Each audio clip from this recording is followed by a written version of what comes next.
Thank you, Antonia.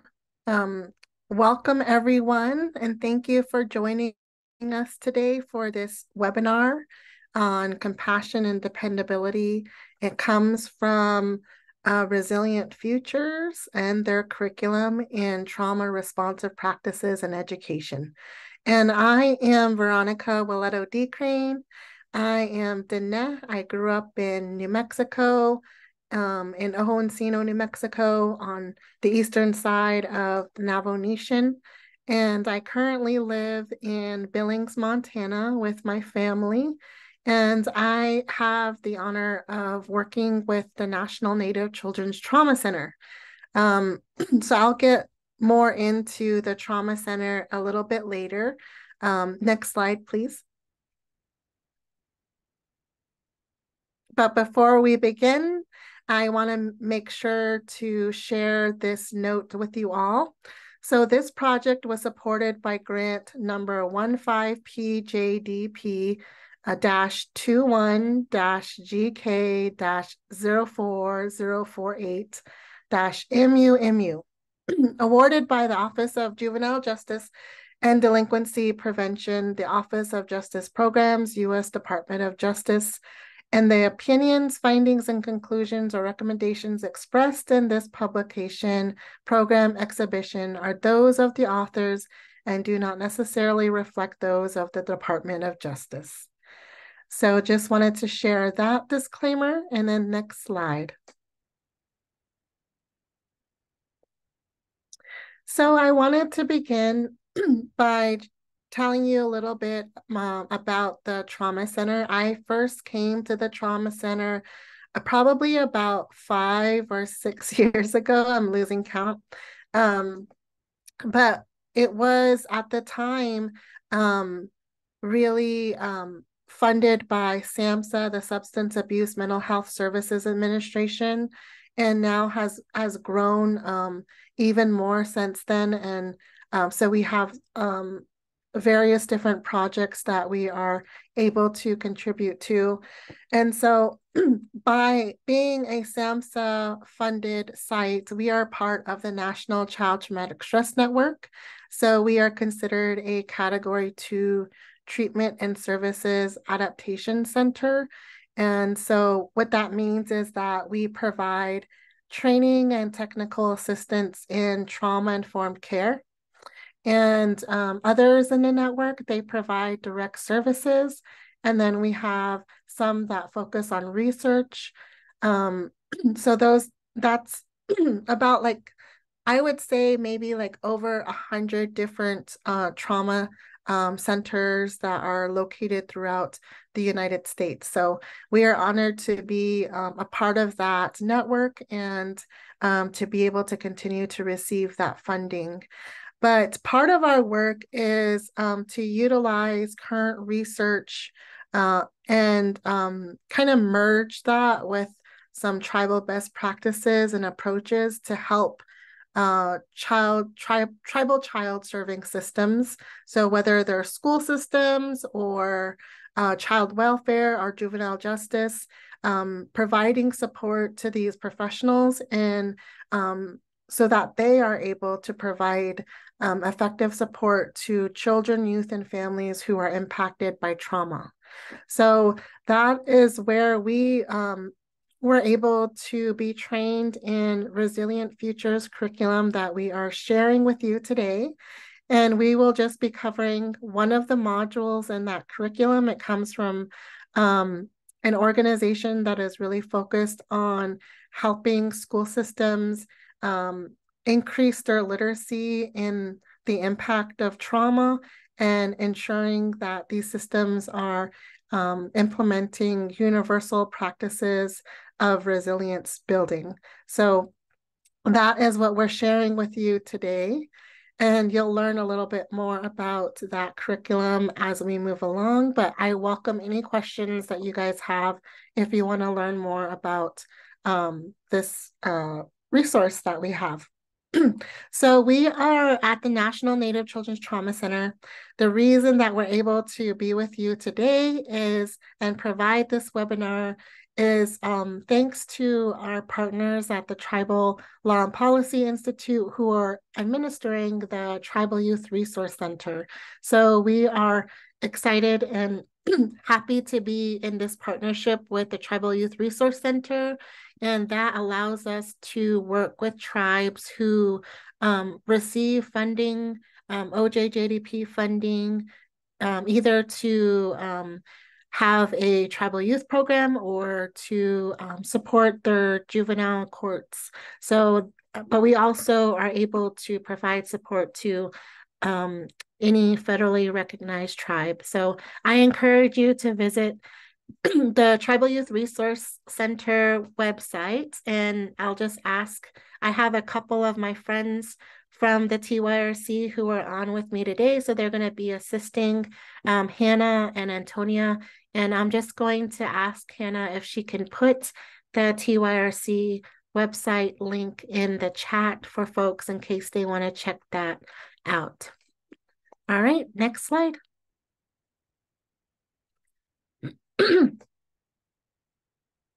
Okay, so one of the great things about this curriculum is that they allow us to take some moments of reflection. So I just wanted to say welcome to everyone. And I really am curious about who's all joining us today and what role you're in. So I encourage you in the chat to share who you are and what role you're in, and just answer one question, which is, what are you hoping to get out of this webinar this morning? So go ahead and share that in the chats, and we'll just take a few moments to give folks time to do that, and then we can see who's all in the room.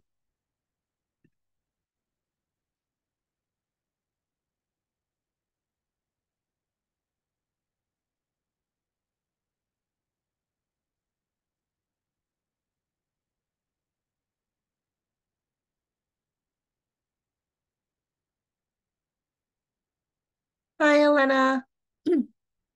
There's Abby and Roberta. Thank you guys so much for sharing. All right, Abby's looking for more techniques to support her students. Thank you for sharing that.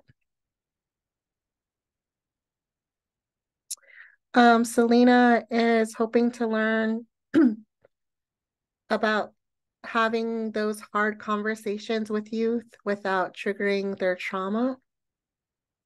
Thank you for sharing that, Selena.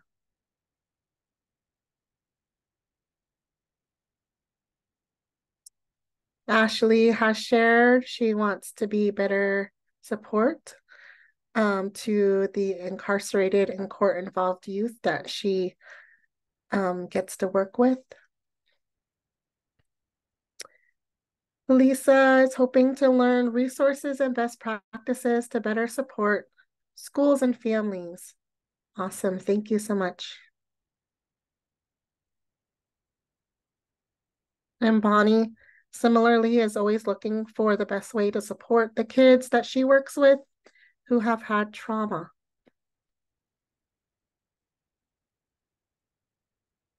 And Katie, I want to learn more ways to help students in school. Awesome. Thank you guys so much for sharing.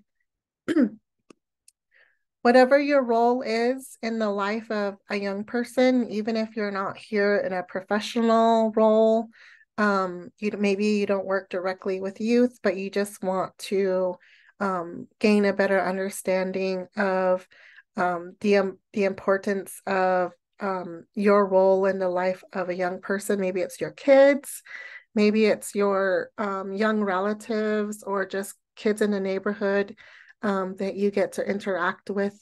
So we will definitely be talking about ways in which we can be of support to those youth who may be experiencing the effects of trauma, and how that is impacting their life and them as an individual.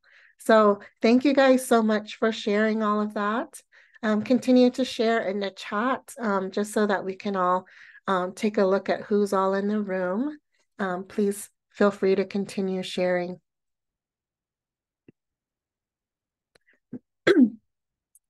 So next slide, we are going to have a connection circle. And actually, this is a time where we've already all introduced ourselves. And so now we just want to have folks kind of share a little bit more and get their juices flowing a little bit more in terms of being willing to engage in this webinar. And so I'm going to ask you another question, and if you're willing to share that in the chat, I would be so grateful for that. The second question is really, I'm hoping to hear from you about your understanding of resilience, because this curriculum is really founded on the focus on resilience. So I wanted to kind of see where folks are coming from with their understanding of resilience. So if you could share in the chat and we can all learn from one another. You're welcome to share, one thing about your understanding of resilience. It could be like what you think resilience is, or how it shows up in your life, or maybe how it shows up in young people's lives, or anything that you want to share about your understanding of resilience. And if we were in person, we would all be in a circle, and we would just be going around the room and sharing all of this. So I really appreciate that, even though we're not in person and we can't all see each other, that you're willing to participate in this opportunity to connect with one another. Okay, so Jen shared that the ability to keep moving forward despite all that may be pulling you back. So that to me sounds like her understanding of what resilience is. And Selena, resilience is the ability to move forward while working on your own personal healing. Thank you for that. And Sai, I hope I'm pronouncing that right. Thank you for sharing, introducing yourself. And Abby talks about how resilience is about being able to return to the intended path, even after a misstep or unfortunate event. Thank you for that. Robert, resilience is the ability to persist through and after adversity. And Glenn shares that being able to overcome obstacles and challenges to achieve goals and to be able to strengthen those around you. Thank you. And Roberta, the ability to move forward in a positive manner despite trauma or hardships. And Catherine, I used to think resilience was only an innate trait, but now I am seeing resilience as something that requires inner strength and external supports. I love that, Catherine. So thank you for sharing that. And Lori, resilience is the ability to take in whatever is happening and stay present, and or be aware of when you are not present and take steps to support yourself to stay whole and be able to re-engage. Thank you for practically for that practical kind of look at what resilience could look like in a moment, right? Thank you for that. And Susan, resilience is when we can process distress and hardship and still maintain hope, when we can maintain a sense of wellness. Thank you, Susan. So many other thoughts about resilience. Consistently moving forward despite the circumstances. the ability to come back from a bad situation or past bad experience, the ability to keep moving forward after troubles come up, and the ability to push through and never give up. No such thing as can't.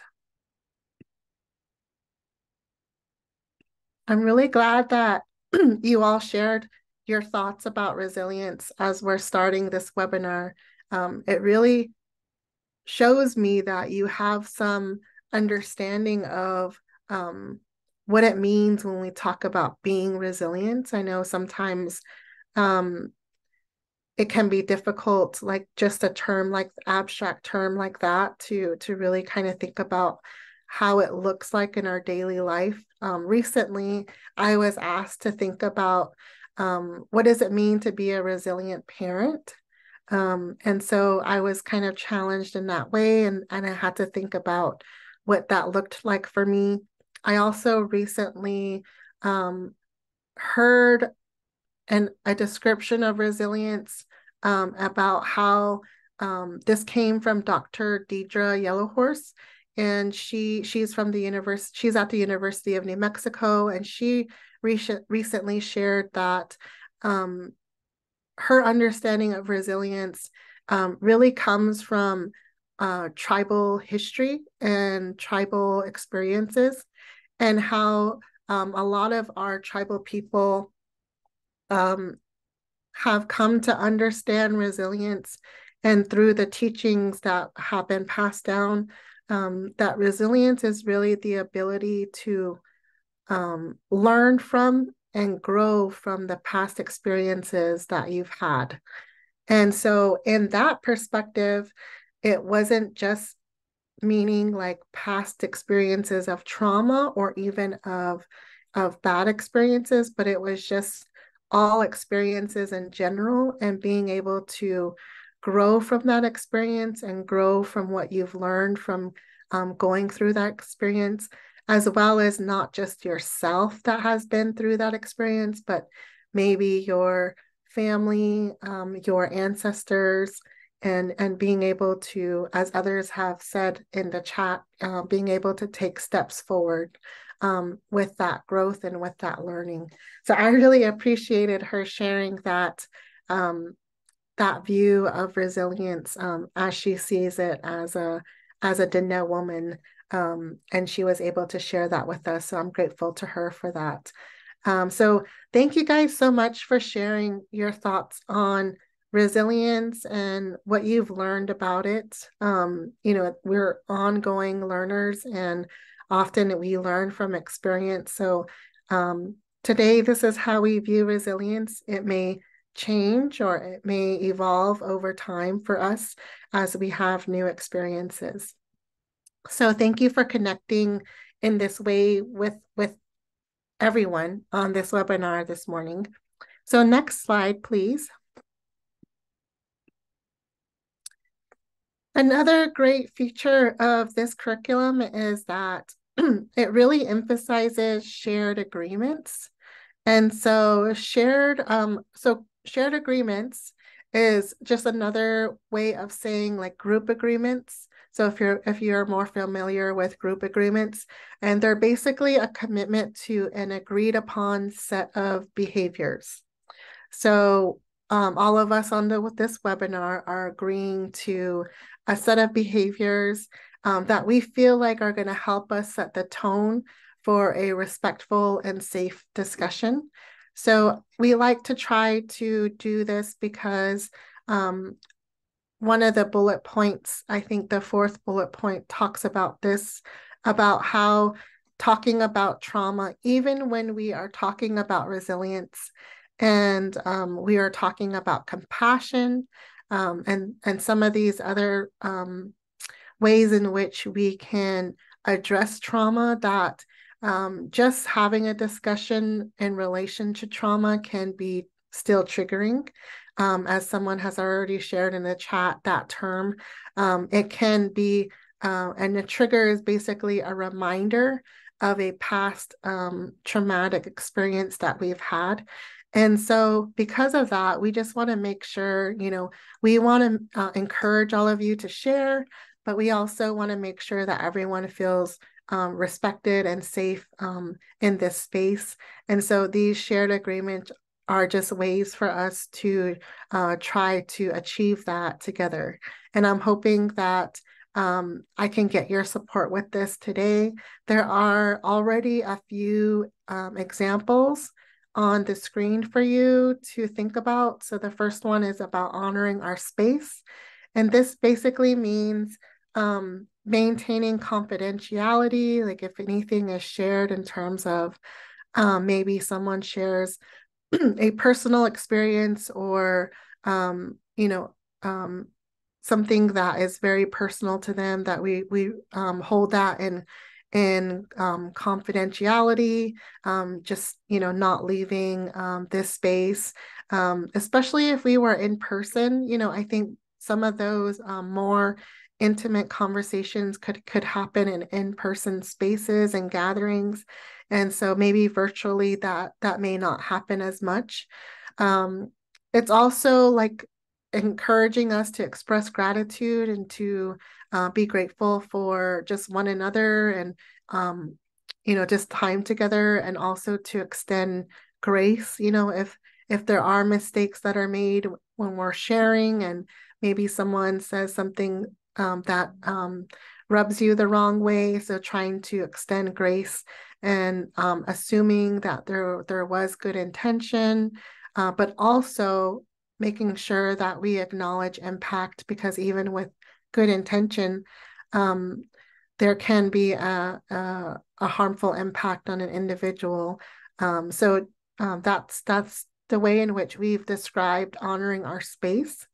And then being fully present. So hopefully with the welcome and the connection circle, that you were able to allow yourself to be fully present in this webinar. And so that could also mean, just like when you're sharing, to be your authentic self, to step up if you feel like you haven't really been sharing, and of course, we are respectful if there's reasons why you're not able to do so. And then stepping back if you feel like you've shared a lot, and you want to give others the chance to engage.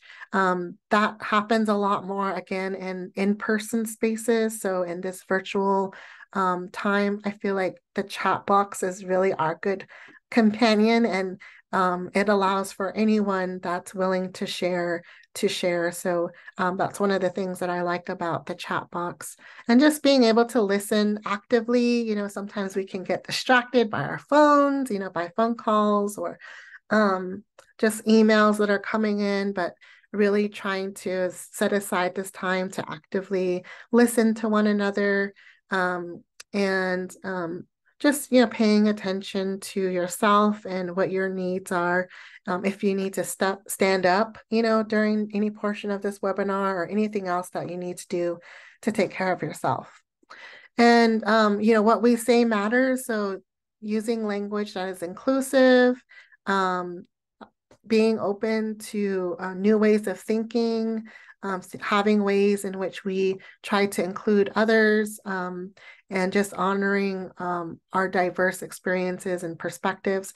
We're all joining from all these different places and all these different backgrounds. So just being able to honor one another and the different experiences and perspectives that we bring to this space. So if there's anything else that you feel like would make you more comfortable to participate, or that you think will just help to strengthen these agreements, I hope you will share that in the chat as well. Thank you. I already see some folks who have done that. So Jen is commenting on being open to others' perspectives, even if you don't agree. Absolutely. And being understanding that we are all different, but all important. I love that, Jen. Thank you so much. So if you think of anything else, but I hope that you will share that in the chat as well. So I'm just reading Lori's comment.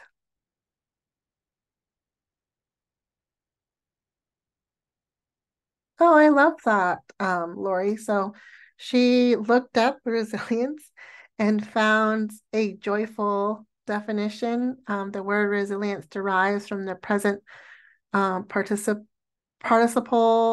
of the Latin verb resilier, resilior, meaning no jump back or to recoil.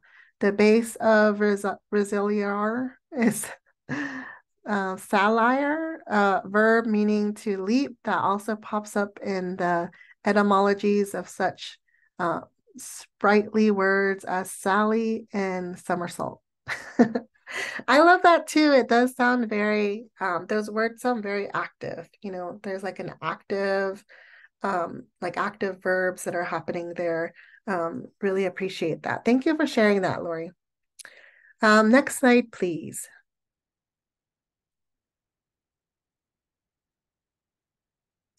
Okay, so I'm going to go ahead and ask Hannah to share in the chat our one handout for this webinar, and it comes from Resilient Futures, and it is a handout that provides a description of the framework in which this curriculum is based upon, which is the HEARTS framework, Healthy Environments and Response to Trauma in Schools. So Hannah has uploaded that, put that handout in the chat, so you're welcome to download that and take a look at it. So there are these guiding principles that really help us to think about what trauma responsive practices might look like in a school setting, or any educational setting or setting in which we adults and youth are interacting with one another. And so with this framework, these principles are helping to guide what those trauma-informed practices are. And so we'll talk a little bit more about where this framework comes from. But I do, from the handout, I do want us to pay attention to the principle that we are learning about today, which is compassion and dependability. And so in the handout, you'll see that there are 3 columns. So the first column is listing the principle. The second column is talking about the rationale for that principle, like why is this a principle important to this framework or important to trauma-informed care? And then the last column provides a description or I would say probably a definition of the principle. So the 4th row is where we find compassion and dependability. And so the rationale for this is that trauma can leave us feeling isolated or betrayed, which may make it difficult to trust others and receive support. So we can imagine, you know, any kind of traumatic experience can leave people feeling like it's difficult to trust. One of the things that we have learned about trauma is that it really impacts the thoughts and feelings of folks, so that sometimes in the thinking, it shapes how an individual thinks about other people, like what their views are of others, as well as shapes what their views are of the world, or what their views are of themselves, like what they think about themselves. And so because of this, like for example, if there is a traumatic experience in which an individual through a relationship that they're in, maybe it's like a spouse, or for a young person, maybe it's a friend, and in that relationship they are hurt. Maybe they have been feeling neglected, or they've experienced abuse, and that can start to have an impact on how they see, you know, any relationship that they have with others, and also how they see the world around them, and whether or not the world is a good place, a safe place, a worthwhile place to be in. It can also shape how they view themselves, if they're blaming themselves for the trauma that they've experienced, if they feel worthless or helpless. These are examples in which people's experiences with trauma can have them feeling like they can't really trust others. They can't really trust the world around them, and trust being out in the world, or maybe they don't trust themselves. And so that can cause them to then feel isolated, like they have no one to turn to. They're afraid to trust someone, and they, that feeling of betrayal and just not wanting that to happen again. So wanting to just avoid any chance of that happening again. And so the principle of compassion and dependability comes in because it's the belief that by fostering relationships that are compassionate, where we are showing others that we care and that they are valued, and attunement, which we'll talk more about, as well as being a dependable and trustworthy person, that we can reestablish trusting connections with others that allow people to heal from those past experiences, because now they have a relationship in which they've experienced something different from that trauma that they've been through. And that because of that trusting relationship, it really helps them with their well-being. It can help them with their mental health. It can help them with their self-identity. And so it really has all of these great impacts, simply because there is a relationship that they're able to have that is filled with compassion for one another, in which, individuals are able to depend and trust one another. So we're going to be focusing on that principle today. Next slide, please.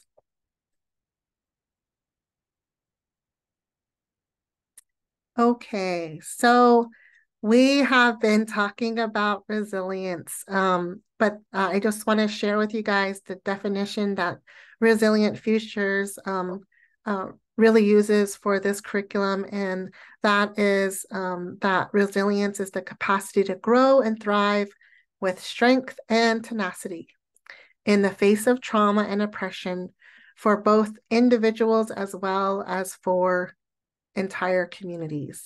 And so that's one of the aspects of resilience that I really appreciate, is that we often see it from the lens of like an individual person experiencing that resilience and becoming more resilient and growing their resilience.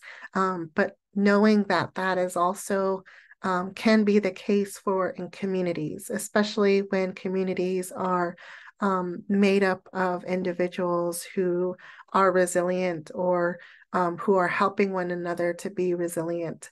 So that can lead to more resilient communities.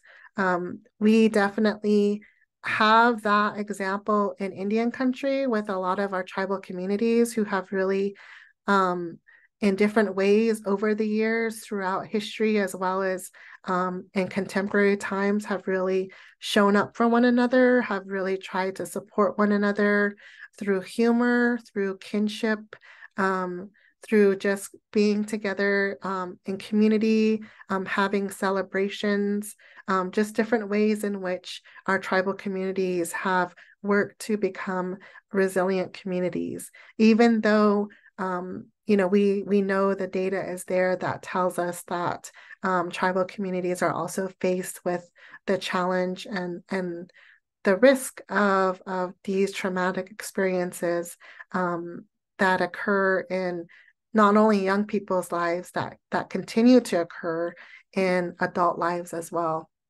And so that is the definition that Resilient Futures is providing us in this curriculum, and I think it's a great one. They are also basing this framework, Hart's framework, on the work of attachment, regulation, and competency, or the ARC framework. I don't know if any of you guys are familiar with that, if you have any knowledge in the ARC framework, but it's really a framework that is based on attachment theory and based in child development science. And it's really focused on understanding the impact of traumatic stress, and traumatic stress being a condition in which an individual who experiences a trauma begins to have these trauma symptoms, or we often call them like trauma responses or trauma reactions. And it becomes, it starts to become impactful in their life, it starts to interfere with their life and really become a condition that is called traumatic stress. And we often talk about it at the Trauma Center, as well as the National Child Traumatic Stress Network, as child traumatic stress as well, because it can be one that a child is faced with and is dealing with. And so the ARC framework really uses the research and science around traumatic stress and child development and attachment to really help to bring a framework that is based on these 3 C's. So they basically took the ARC acronyms and just kind of simplified them a little bit more for us to remember as the 3 C's, which is connection, coping, and competency. So we'll learn a little bit more about this as we move through this module, but if you do go through the whole training, that is something that will be covered in the entire curriculum. But the 3 C's are really focused on not just the time when and of childhood. It also, these 3 C's are also connected to adulthood and adolescence. So it's really these domains that really help us to think about how we can support individuals who are experiencing traumatic stress or who may have gone through a very traumatic experience, and what we can do through connection and through ways of healthy ways of coping, and through helping to build competency as the adult in their life, as well as helping that young person or that individual build their own competency so that they're able to support themselves as well. So next slide, please. With that, I wanted to go ahead and share this video. It's 5 minutes long. I think it's really a good one because we're not doing an entire review of traumatic stress or trauma or the impact that it has. And so it just kind of gives us a little snippet of that, a review of that. So we can all be understanding the same language of the impact that trauma has. And so in particular, it's going to be talking about the impact that trauma has on the brain. And so we'll go ahead and get this video started. Thanks, Antonia. Hey, welcome back. Today, I really wanted to think about what's the best way to teach teachers about trauma without getting them distracted with all the technical stuff, and what's the most important thing for them to understand and learn. And I thought that the best way to do it might be to just make a difference between a learning brain versus a brain in survival mode. And so we'll just call it learning brain versus survival brain. And this is the difference. So learning brain is this brain that's open to learning new information, and it's completely okay with ambiguity and grays and vagueness, and it sees the big picture. It like pulls back and is on the balcony, can look over the forest and figure out what's going on. On an emotional level, people in learning brain feel calm, peaceful, maybe a little excited about what they're about to learn, maybe a little playful and having fun too, and definitely curious. And they're not afraid of making mistakes because it's just part of the learning process. And so they're not really thinking about themselves. And they actually feel a little bit of confidence that if they just apply themselves, they might pick up what they're trying to learn. Now, survival brain, on the other hand, is completely different. It's hyper-focused on threat. It doesn't like ambiguity. It wants clear, hard facts. It thinks in black and white terms. It doesn't want anything to be gray at all. And then emotionally, you can imagine that survival brain makes people feel panicky, feel like a little obsessive and afraid of getting things wrong. And they don't feel calm and open to learning new things. They just want to get things over with. And people in survival brain also really don't like making mistakes. And they are afraid of looking stupid too. So students in survival brain don't want to be picked on. They don't want to raise their hand and ask questions and look stupid. And so these people are also filled with doubt about their own ability to learn stuff. And they're afraid that other people know how good they really are. Now, it's really important to understand how learning brain and survival brain interact, because survival brain always trumps learning brain. And it makes sense because survival brain is just trying to save your life. And so if it thinks that there's something dangerous happening, you better pay attention to it, right? But the tricky thing is that as survival brain stays on longer and longer, it's harder to get out of that. And it's harder to really go into learning brain. And the way I think about it is kind of like the myth of Sisyphus. You know, that guy who has to push a rock up a hill, and then every day it falls back down and he has to do it over and over again. Well, being in learning brain is like being up on the high parts of that mountain. You can see the expanse of what's going on, but it also takes a lot of work to be up there. And at any second, if you're not paying attention and putting effort into it, it's so easy to slip back into survival brain again. And that rock that Sisyphus is trying to push up, well, that's kind of like stress. And the more stressed you feel, the heavier and bigger that rock gets, and it just pushes you back into survival brain quicker. Now, the kicker is that for traumatized people, stress is a really rigid and intense thing. And so with trauma, any little stress makes that rock grow way bigger than it normally would. And because people with trauma misperceive ambiguous situations as threatening and stressful, that rock just stays big all the time. Now, the good news is that the more you control stress, well, the easier it is to be in learning brain, right? Because that rock is a lot smaller. And what I really want to highlight for teachers is that the best way to keep students in learning brain goes back to why I spent so much time talking about attachment. Students best learn when they feel like they're safe and supported by the adults around them. So it's kind of like a baby elephant. You know how like on those nature shows, the baby elephant is like playing with leaves or exploring a tree or something like that and having a lot of fun.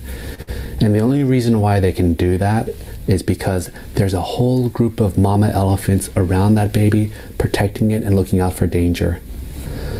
So a kid with trauma or who's stuck in survival brain, it's kind of like that baby elephant who doesn't have protective adults around them.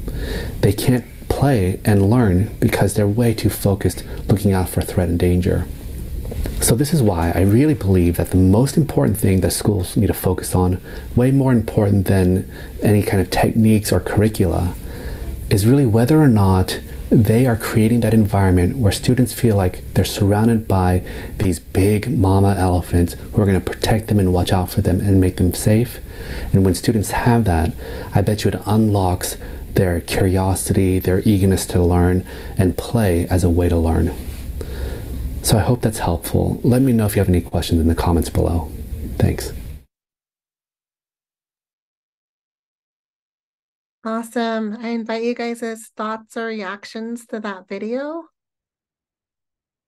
I don't know why, but every time I watch it, I just get this smile on my face just thinking about those mama elephants and that baby elephant dancing. I love it. Trina is asking if we can share this video in the link or video in the chat. Is that okay, Antonia? Yes, I can share it right now. Awesome. Thank you.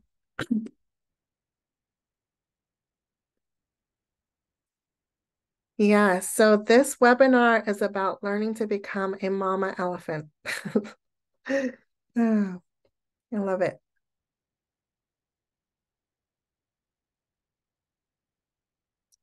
Thank you for sharing that, Catherine. It's so hopeful to think that even when we have had experiences where we feel like we have been in survival brain for a long time, or for much more than in our learning brain, that there's still a way to heal from that. There's still a way to recover.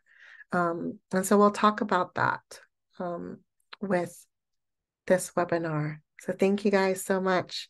I hope that gives us a little bit of a background. It talked about the stress response, really kind of being whenever someone experiences something that is traumatic for them, where it really is an overwhelming feeling of threat or danger that they experience, in which their body goes into a stress response, where they are, feeling like they have to protect themselves, and their life is threatened, or the life of someone that they love is threatened, or someone in their community is threatened. And so sometimes with trauma, things like abuse or neglect, or living in not having your needs met, like maybe not having, being housed, or not having food insecurity, experiencing food insecurity, or even really severe bullying, just constantly, getting beat up, by bullies, or there's just different ways in which people can experience trauma. And so that can activate a stress response in their bodies, to where, only a certain part of their brain is kind of like the lights are turned on in that portion of the brain, and they're having to be making decisions, and it's all an automatic biological response. So it's all unconsciously, they're making these quick decisions in order to keep themselves alive, and to be safe, to find safety. And so that's that survival brain. But we know that there's a portion of our brain that is the prefrontal cortex, where is activated when we are calm, when we feel safe, when we have our needs met. And so that is able to, we're able to be utilize and access that prefrontal cortex a lot more. And that's where that learning brain comes in, because that is where we have our executive functioning skills.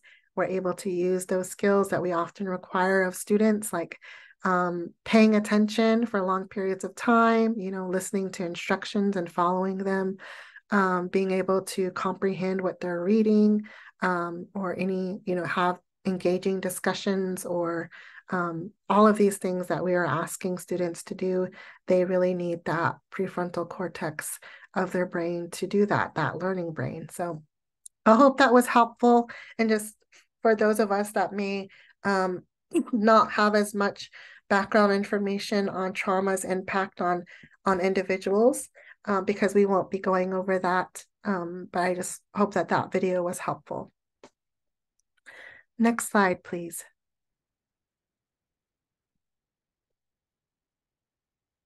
So you've learned a little bit about the curriculum and the framework that is really guiding this curriculum.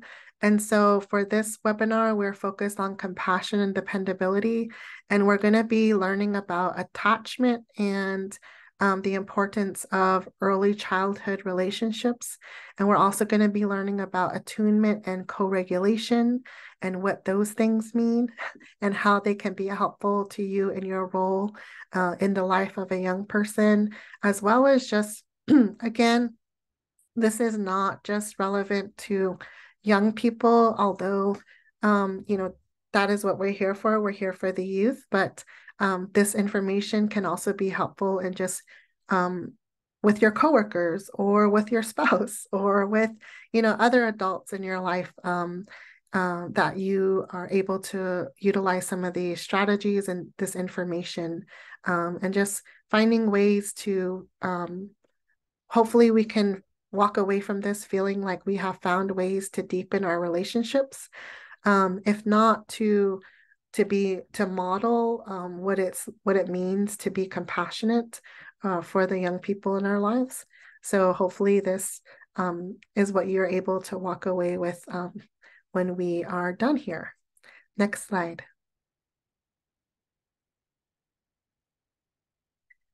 So let's go back to that principle that we talked about of compassion and dependability, and how that really stems from experiences that young people may have where they felt betrayed, or the way they felt like they were isolated, or had to be isolated, or only felt safe because they were isolating themselves. And because of that, it made it really hard for them to depend on someone or to trust them. And so we're really hoping that by having new experiences of relationships that are rooted in compassion, that are rooted in trust, that they are going to learn how to reconnect with others.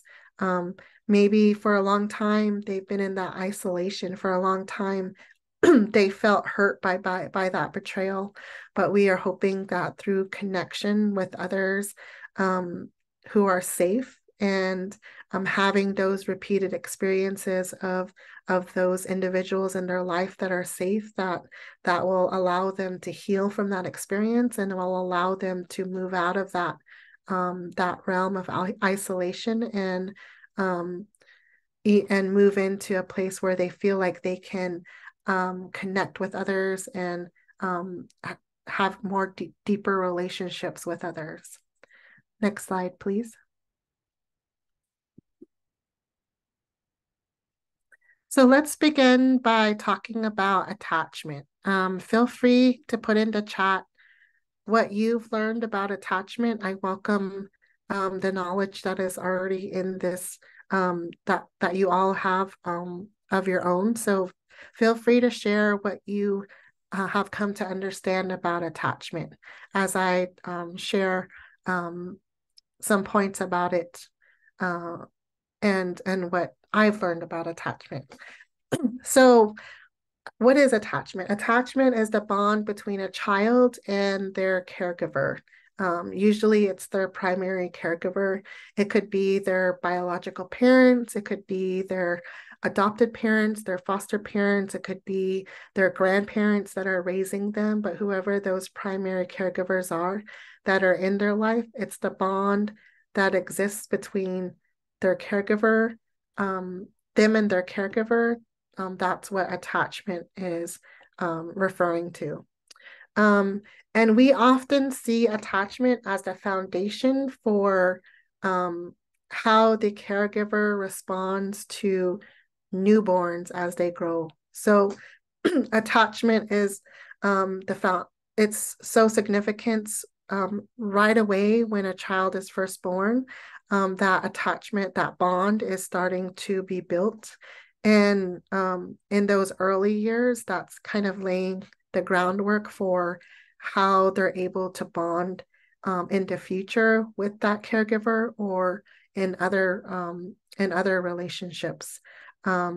So with attachment, it's really the forms children's expectations about themselves in relationship to others. So children through attachment learn, like, what can they expect from the world? Is the world a good place to live in? Is it safe? Can I get help in this environment? Is it a predictable place, or is it chaotic? Through attachment, they also learn, that there's people that can be consistent and nurturing to them. They learn that they can get their needs met, and they are able to depend on their caregiver to help get their needs met. So this all happens in that early stage of a newborn's life. And because of those experiences, just because as human beings, all of our past experiences kind of shape how we view the current ones that we're experiencing or future experiences.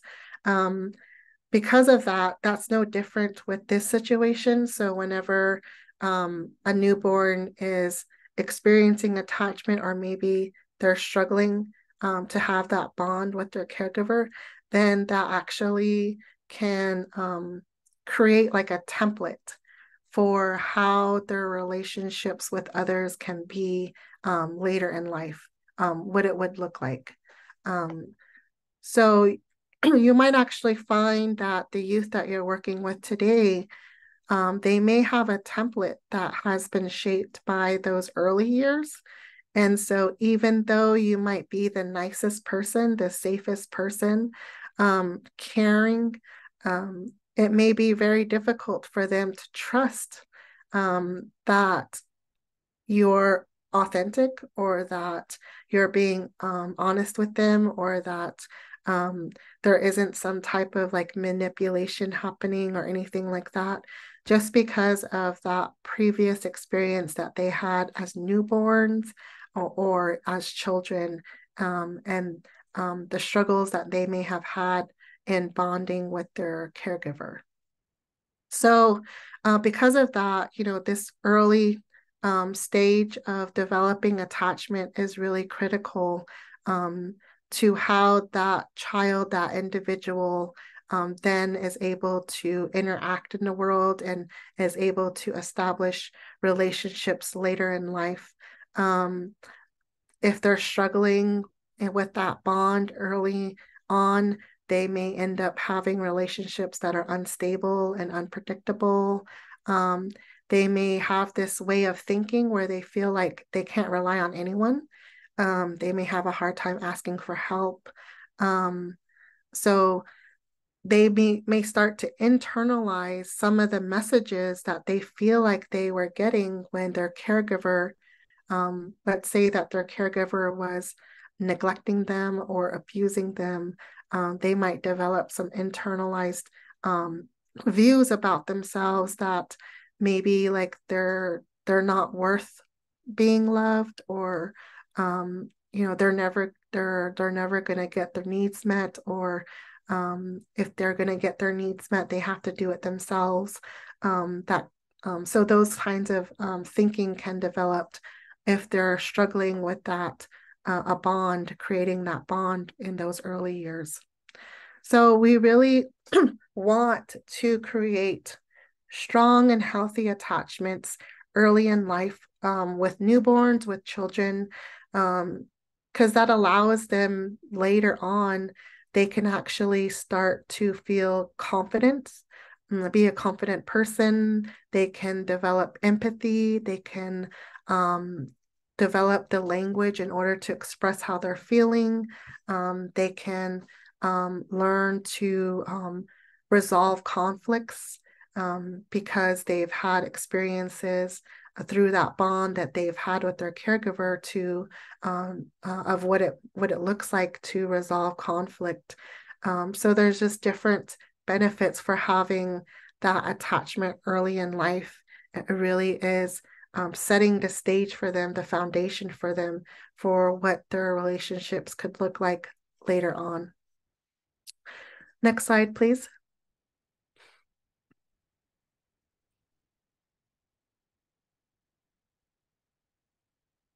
So I have Lori made a comment. So she is seeing some clarity about the kind of early attachment she had. It depends on the extent in which we believe that we will or will not get our needs met in relationships, the world. Absolutely. So that is where that connection to their survival brain comes in. When you feel like your basic needs are not being met, not just the physical ones, but the psychological, emotional, spiritual ones, that those kinds of things can really be difficult later on to when you feel like, I don't know if I'm going to get my needs met, you're operating in that survival mode. Absolutely. Thank you for that comment, Lori. So that's just kind of a brief overview of attachment. We're going to talk about now attunement. So attunement is different. Attunement is really being aware of the responses of your responsiveness to another human being. So if we're talking about the young people that you work with, attunement is your ability to be responsive to that young person. And that all has to do with the ways in which we communicate, both verbally and non-verbally. But those non-verbal ways of communicating, those non-verbal cues are really significant in that. So it's not just in what we say to a young person, but it's in our facial expressions, our body, the way that it moves, the cues that it gives them. It's in the tone of our voice. So all of these ways that subtle ways in which we communicate to another human being. So when we talk about attunement in early relationships, we're talking about those connections where the child and the caregiver were able to communicate and be attuned, meaning that the caregiver was responsive to the child and was responding to their emotions and honoring their emotions, was sensitive to the child, and they were actually connecting and being in harmony with one another.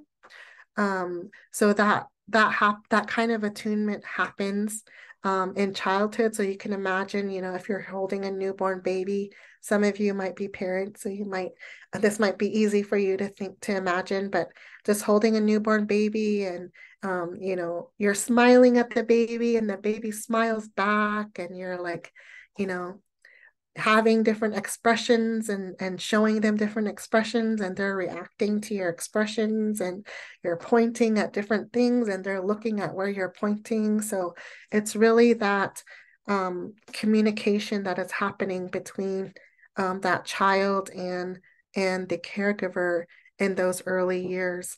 And that's what we call serve and return. It's that communication that is happening through verbal and nonverbal ways. And so that attunement can happen with children, but it's also very young children, newborns, but it's also can happen, with adults. It can happen with older children. So it's basically attunement for you as a professional who works with youth. It's basically asking yourself, how are you communicating with the young person? And how is that young person communicating with you? The young person is not just verbally communicating with you. If you're dealing with teenagers, they might not be so verbal. Some teenagers are more verbal than others, but so there might be some communication happening by that young person that is showing you how they feel about something or what's going on with them. And so it's really looking at behavior and body language and all of those things, and really asking yourself, what is it communicating to you? So one of the other ways in which we might really apply this practically is thinking about, like, for instance, if we were all in a room together and we were going through this presentation together, one of my roles as the trainers would be to read the room, right? To kind of scan the room and to think about and pay attention to how you all are responding, and how you're reacting to the information. Maybe you're kind of tired, you're feeling antsy, and you're kind of shifting in your seat, and so that might be a cue for me that let's take a break here, or just kind of mixing up the presentation so that it helps people to stay engaged in it. So that's just another example of how attunement could be occurring.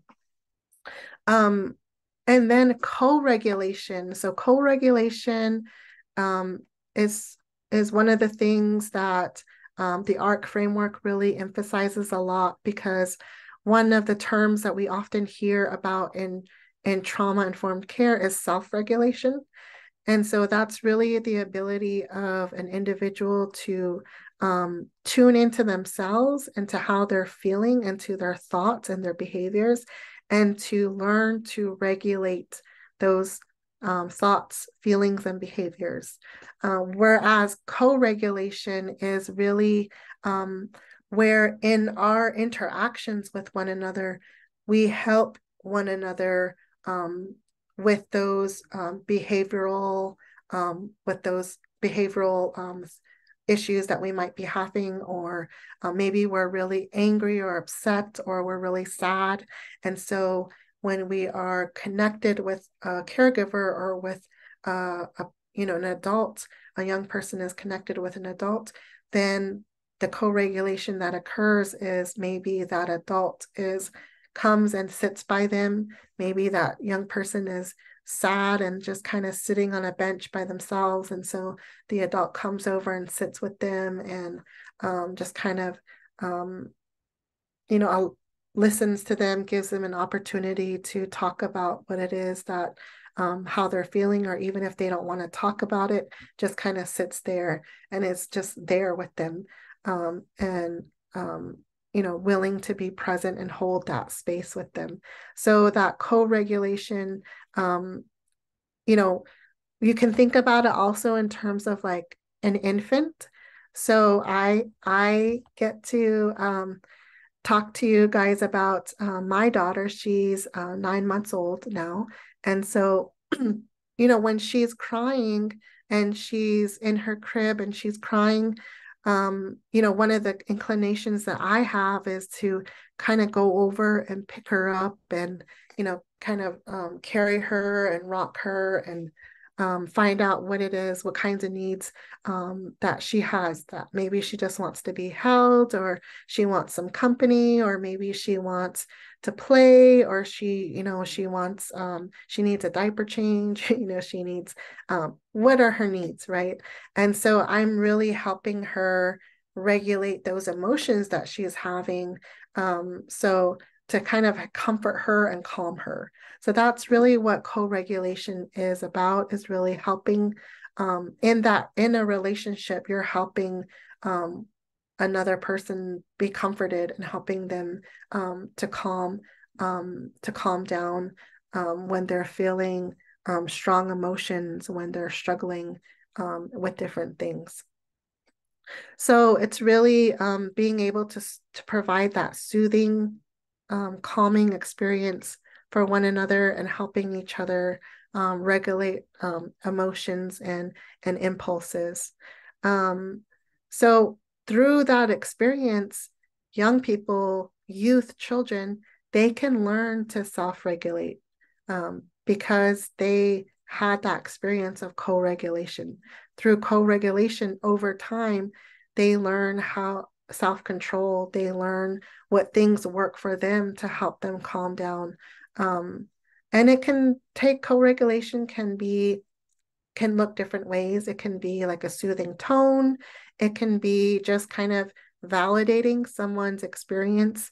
Maybe they tell you about what happened, and so you validate their feelings about what happened, and how hurtful maybe it was for them, or scary it was for them.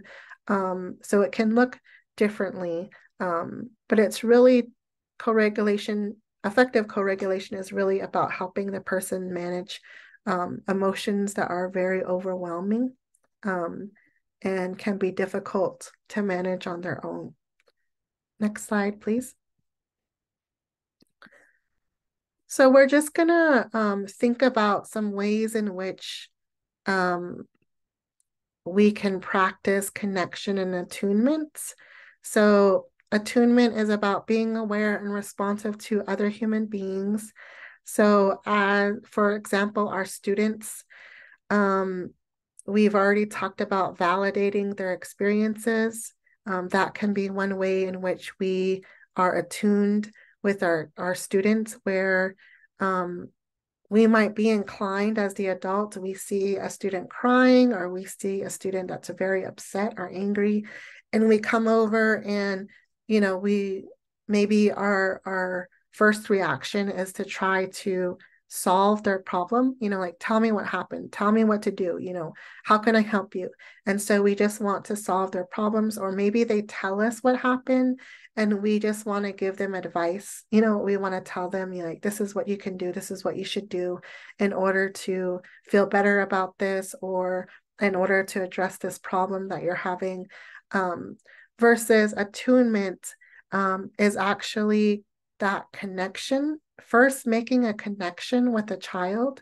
So before jumping into problem solving, it's really validating how they're feeling. It's listening to them and hearing them out.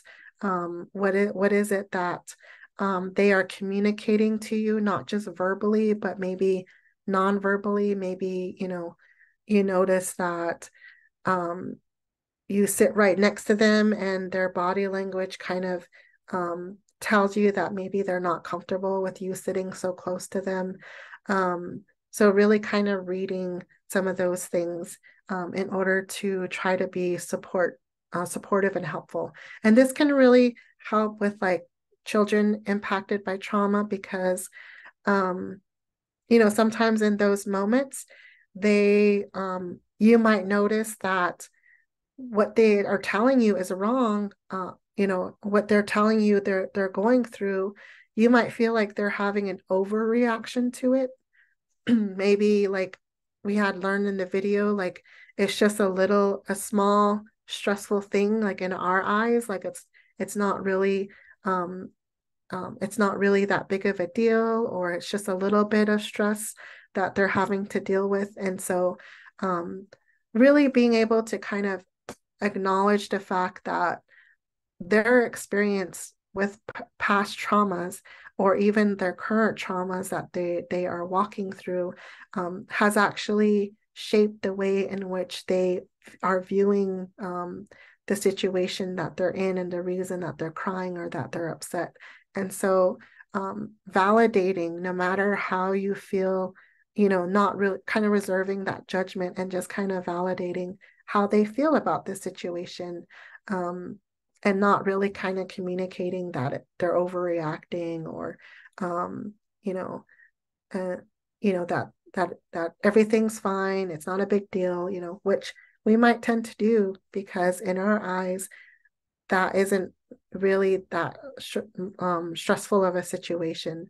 So just kind of keeping some of those things in mind, really allowing ourselves to connect with that person by really honoring how they feel, and their perspective of situations and experiences. So next slide, please.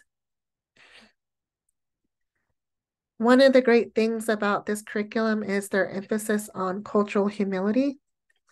And so for this module, one of the things that we often think about when it comes to tribal youth, and maybe those of us that are not tribal members, or we are not people of color. And so sometimes, even if we are people of color or tribal people, sometimes we might come from a different tribe, or we might have had a different experience than that young person. And so cultural humility really means that even if we can't really understand their experience because we've never had that experience, that we are mindful of the fact that, for example, racism or discrimination, we may never have experienced that personally. And when somebody shares that with us as being the reason that they're upset,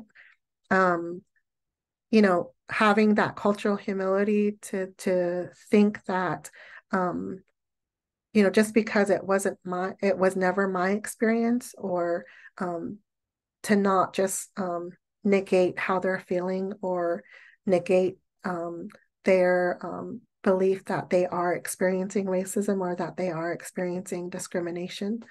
So just kind of things of that nature, where we don't all have the same life experiences. And so we have to be mindful as we're working with students who maybe come from different backgrounds from our own, especially in those situations where they may share with us things that we may not be able to relate to, but we have to be able to be that safe adult, that we're not going to judge them. We're not going to, just kind of sweep it under the rug because we can't relate to it, or because we can't believe that they experienced that, because we've never experienced it ourselves.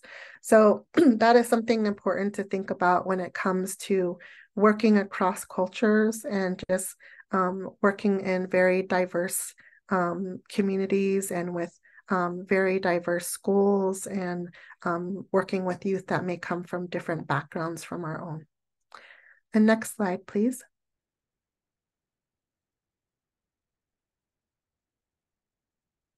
So some of the things that we've already touched on, but just to kind of help us think a little bit more about, is just the impact that trauma can have on attachment, ability for a person to form an attachment. So that just doesn't happen with caregivers. That can happen with any adult, any person in that child's life that that they have the possibility of forming a relationship with or a connection with.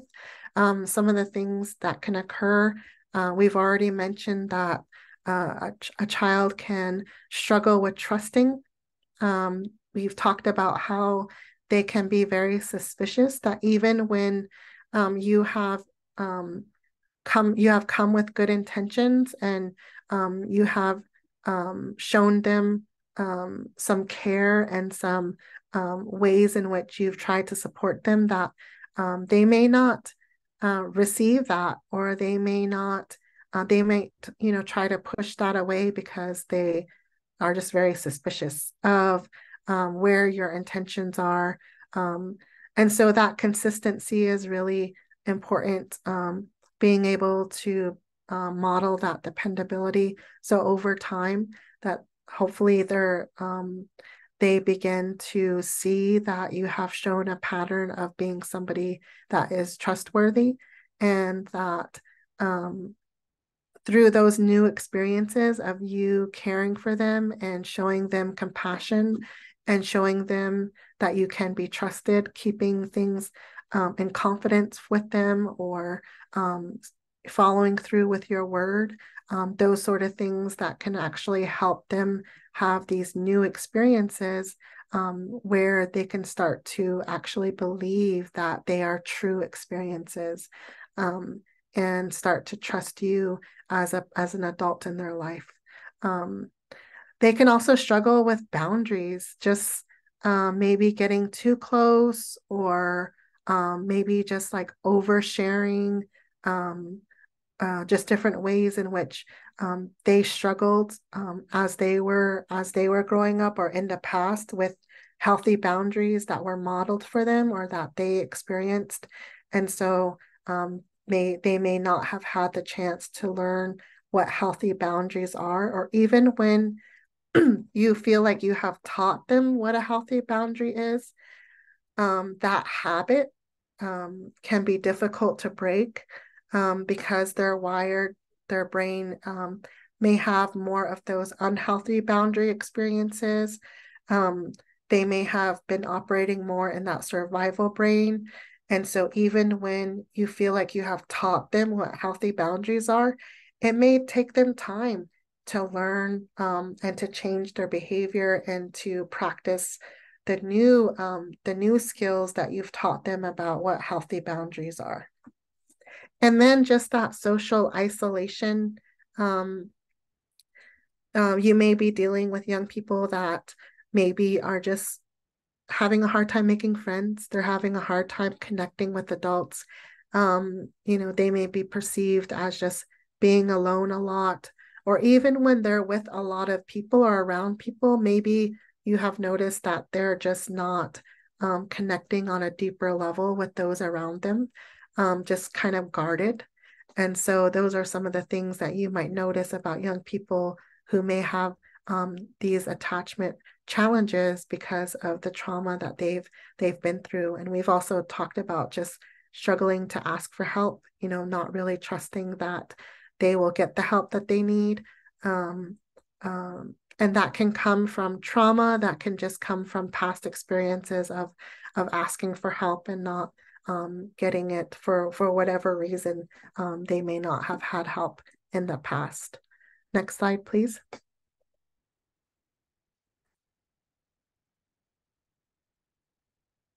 So just being mindful that, the reason that we're here today is really to emphasize relationships and the important role that they have in a young person's life. So even if you feel like you can't have a deep relationship with a young person, maybe it's because of their trauma history, or maybe you just don't feel like you can spend enough time with them, or you know whatever the challenges or barriers are in really developing those deep relationships. And but just know that every interaction that is positive that you have with a young person helps that young person with that rewiring of their brain. It helps them have more of those positive past experiences so that they know that it's possible to have those healthy connections with others. So you don't have to have a deep relationship with everyone. We often talk about how a young person just needs one solid, trusting person in their life, but you may not be that one person for every child, for every youth that you work with. But even just your positive, attuned interactions that you have with the youth that you work with is going to make a difference. They may have that deep relationship with the sibling, or they may have that deep relationship with a coach, but maybe it's not you, and that's okay. But just knowing that you have a positive, attuned interaction with them anytime that you are able to connect with them and spend that time with them is going to help them. Next slide, please.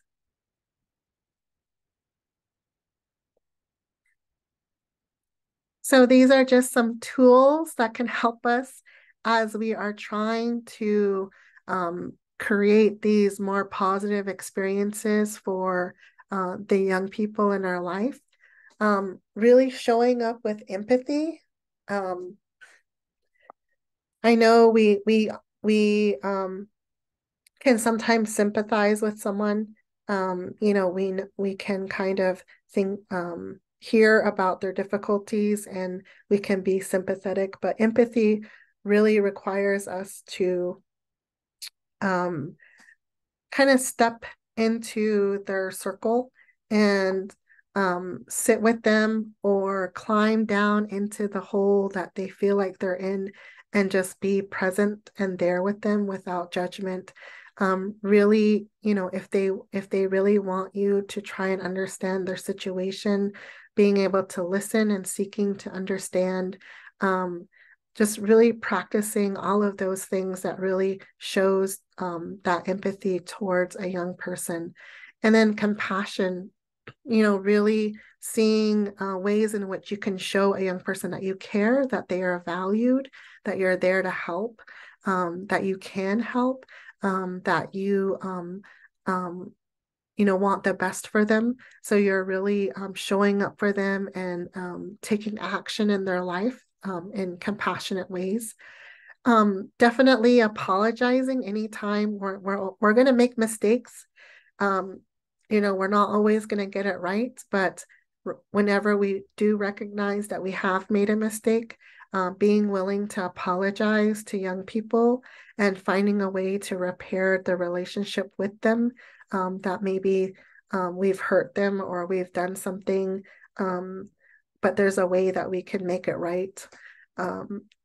We've already talked about really that active listening to a young person, hearing them out, taking the time to allow them to express themselves at the pace that they need to, and just having that shared experience of good times, hanging out with them, having some positive experiences with them where you're spending time together. Those are some ways in which we can help build our relationship with young people. And next slide.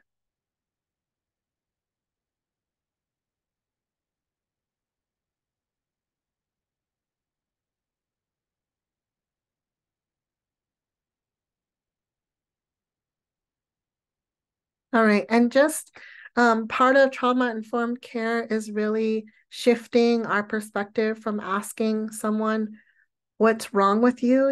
Why are you behaving that way? That's not how you should be behaving. And instead asking, what happened?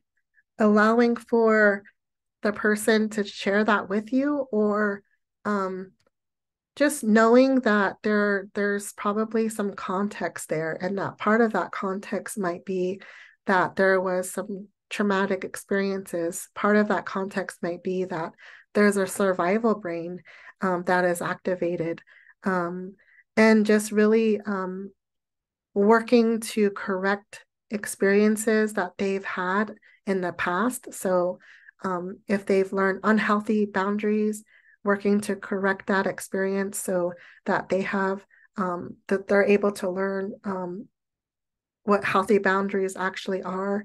And then just, I know this can be difficult for us because we are human too, and we have emotions too, but really not taking their behaviors personally. That can be a real challenge, but especially when we feel like it's directed at us, or we feel like it's meant for us, but really trying to go back to that context of this youth might be seeking to protect themselves. This youth might have learned maladaptive ways of coping with their stress responses. And so this isn't about me.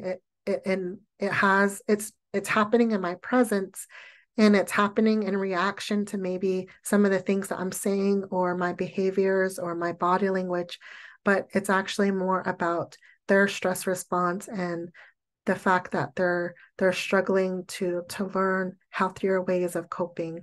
And there's ways that I can be supportive and not be reactive to the behaviors that I find offensive or that I find hurtful as the adult in their life. And then learning, we've talked about this already, but learning to connect with them before we problem solve or before we correct them, before we say, oh, hey, you need to take your hat off, before we tell them, you're not allowed to wear your hat in school or you have your phone in school. Before we correct them, we are actually having more experiences where we are connecting with them and having positive interactions with them. All right, next slide.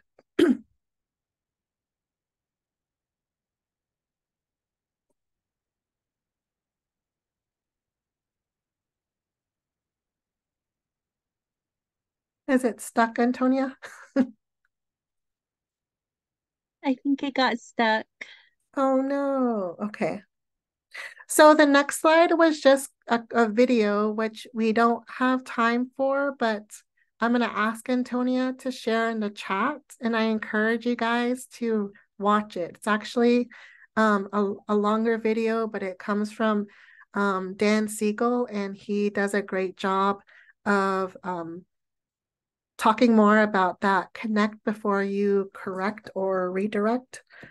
So I encourage you to watch that video when you get a chance.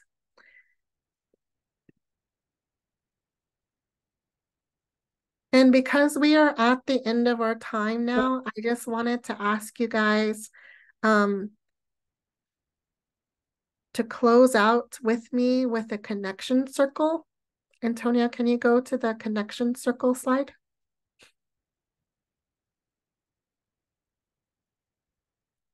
And I'm just going to ask you to put one word in the chat that shares how you're feeling at the end of this session about what we've learned and shared today. So go ahead and put that one word in the chat. I love that. Hopeful, grateful, awesome, refreshed, fulfilled, inspired, optimistic, capable, love that, energized, love that. Thank you guys so much. Educated. Good. I hope you all learned something, at least one thing. And then the next slide, it just has my contact information. So if you're interested in learning more about the curriculum or just want to connect with me in any way, feel free to reach out. And I just want to thank each of you for joining today and for being a great a group to connect with and to learn with. And I really appreciate you all being here. And Antonia has put an evaluation on the screen, so we would really appreciate it if you took a minute to answer the three, it looks like there's 4 questions for that evaluation. Thank you guys so much. When you're done answering that evaluation, this is the end of the webinar. So you guys have a great rest of your day. Take care of yourself, and thank you all so much.